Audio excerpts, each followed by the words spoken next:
Welcome back to another episode of Invisible Ships. Tonight we're continuing our discussion on the mysterious disappearance of Johnny Gosch. If you haven't already listened to the intro episode that we made for this that kind of sets up the whole case, I recommend you go back and listen to that. It kind of sets up our theories, some of them about Johnny Gosch and how he may actually be somebody else now, a guy called Jeff Gannon. But we're going to continue where we left off, and we're going to start discussing the abduction, and we have some theories about that as well. So excited to have you with us. Let's explore why Johnny can't come home. And to do that, we need to go to the very beginning, all the way back to 1982, to the night before Johnny Gosch's disappearance. At the edge of the endless and gently swelling cornfields of central Iowa lies the affluent suburbs of West Des Moines. It's your classic Midwestern hometown. It's full of nice homes and golf courses, but yet it somehow manages to still keep a little of its small-town Norman Rockwell charm. Everything around it is filled with this sense of life-regulating normalcy. From the outside, everyone seems safe and trustworthy. This is a place where nothing ever happens. On Friday, September 3rd, 1982, the Gosch family settled into the cramped high school stadium to watch their older son play football.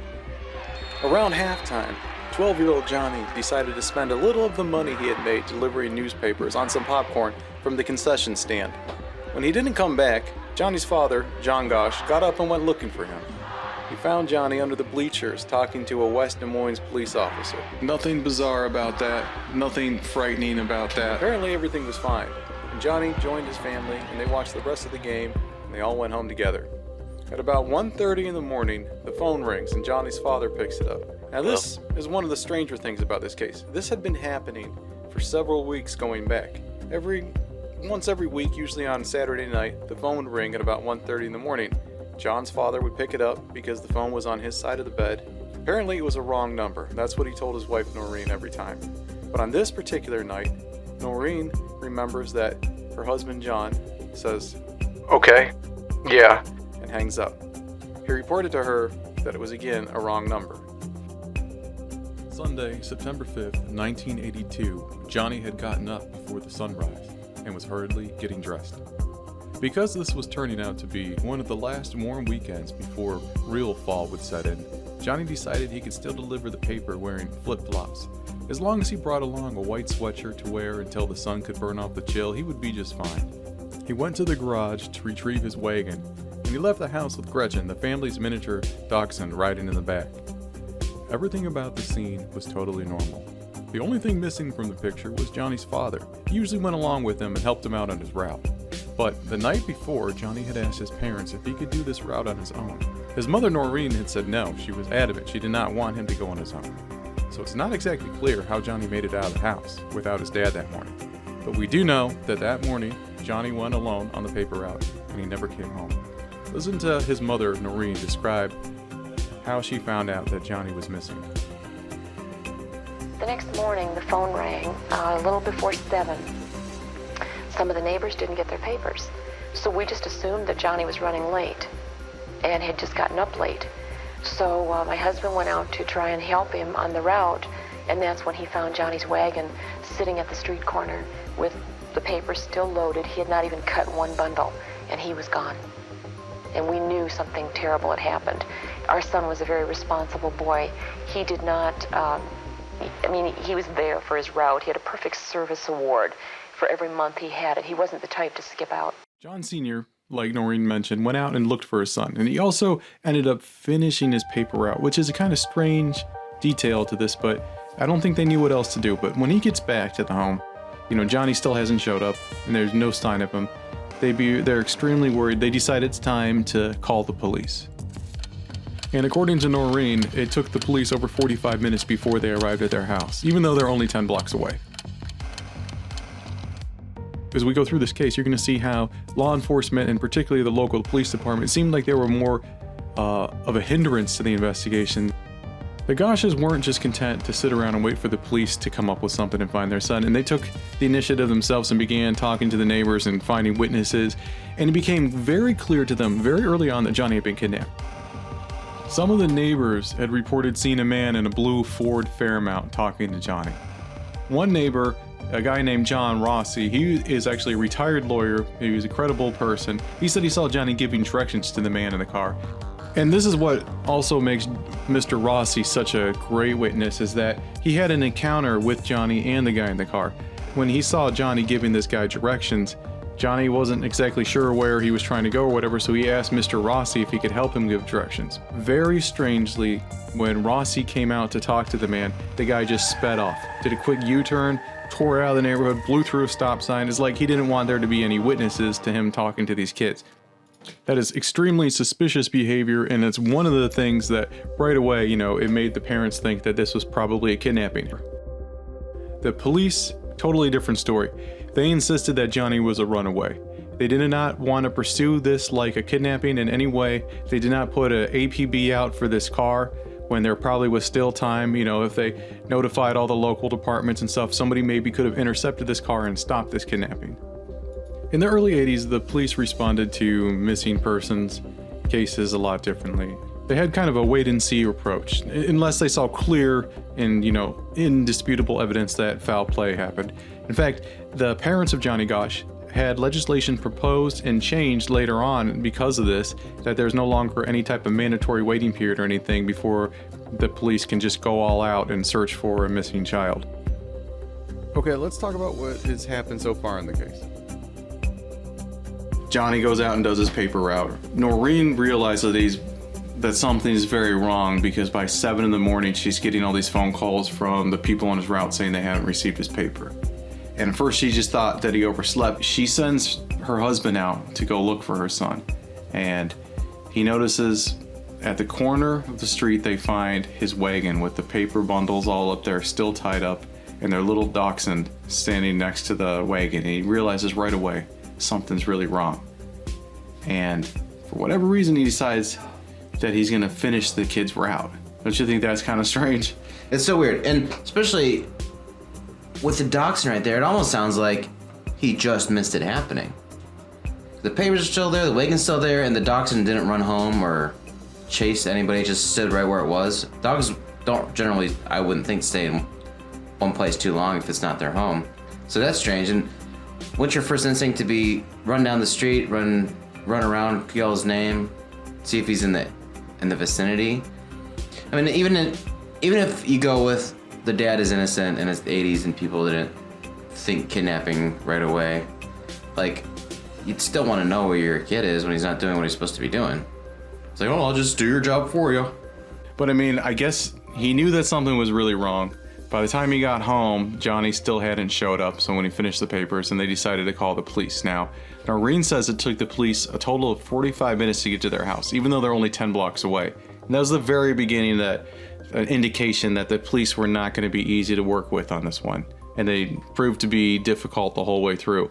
But while she was waiting for the cops to show up, she called the newspaper and talked to the guy that was in charge of distribution, and he gave her the phone numbers of the other boys that were delivering papers that day, and she called them one by one and had a chance to talk to most of them before the cops showed up. And there was a guy, I don't know his name, he was a 16-year-old, so he was one of the older paper boys, and he said that he saw Johnny talking to a guy in a blue Ford, and this guy was asking for directions, and Johnny gave it to him, and he drove off.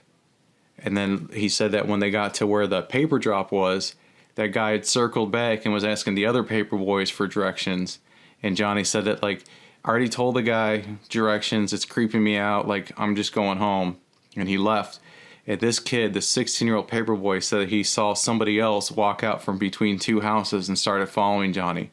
Another paper boy said that they heard, two people get out of a car, a door slamming, and a car just taking off. And saw a blue car peeling, going real fast around a corner, same blue Ford. Yeah. So right away, there were some indications that there was a kidnapping, and one of the most interesting people that came forward, and this was a couple days later when the police weren't doing a very good job. They didn't even put an ABP out for this car. They didn't handle this. They didn't take this seriously at all. But they talked to a retired attorney named John Rossi who lived in the neighborhood.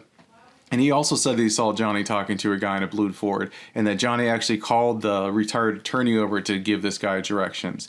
And when the guy, John Rossi, this attorney, came out to talk to the guy in the blue car, he did a quick U-turn, blew through a stop sign, and got the hell out of there. So it's like he didn't want to be seen.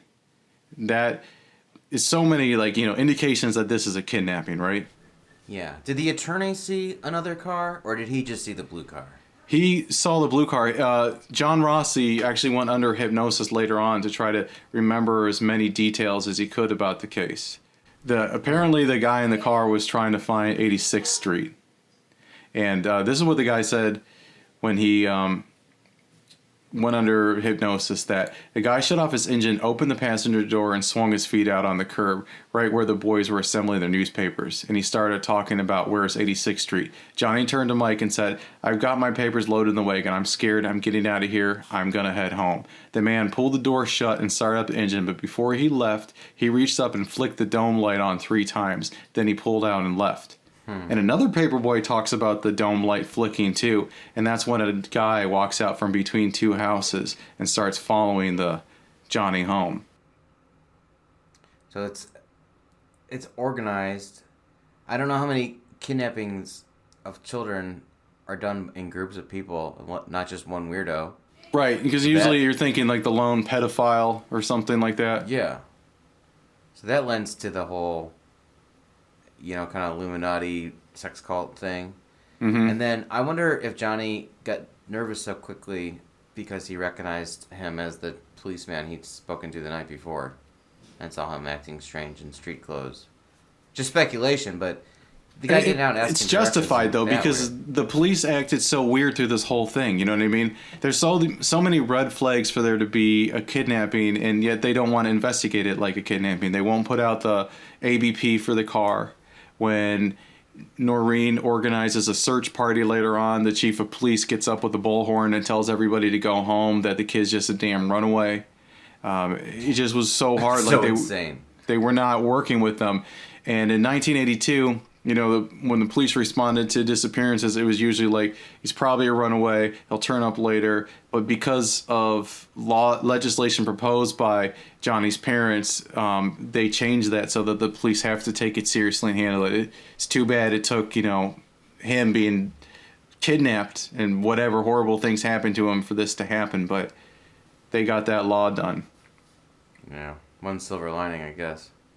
So the police, anyway, were completely unwilling to investigate this like an abduction, and they insisted on searching nearby woods, and they were looking at any theory as long as it didn't involve kidnapping or looking for this car.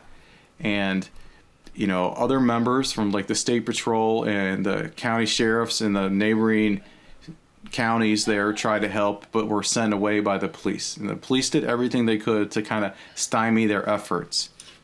And it really fell on the shoulders of, you know, Johnny's parents to lead this investigation, which ended up with him being like the first kid to be placed on a milk carton. Like a local dairy producer and stuff felt bad about what was happening and really wanted to try to help the family, so he said that they could print his picture on the milk cartons. Oh, that's why they're on. I always thought that was a little bit random that they would be on milk cartons. That's kind of cool. Yeah, it was the pre-social media way of getting stuff out there. Noreen's a pretty impressive woman. Yeah, I mean, you know, you can't underestimate a mother's love. Like, she was unwilling to not do the best she could to find her son.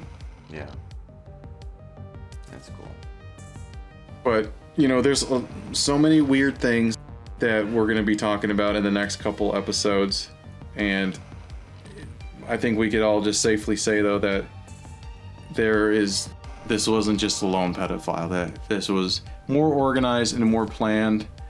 You know, we're going to talk about the phone calls that were the wrong numbers that were showing up at the house, and maybe even kind of look at the father a little bit. Yeah, this is a missing persons case, but it's just the tip of the iceberg of a much wider conspiracy that goes beyond, you know, the unfortunate disappearance of one child. Okay, guys, that's it for this episode. Join us next time. We're going to continue with the Johnny Gosch saga. We're going to continue looking at a lot of the strange stuff, believe me, it's going to get even weirder. We're going to start talking about the MK Ultra and a lot of the other weird stuff that ties into this, and you're not going to believe how many people are implicated in this poor child's kidnapping. So make sure that you be there for the next episode. Thanks for being with us, you guys.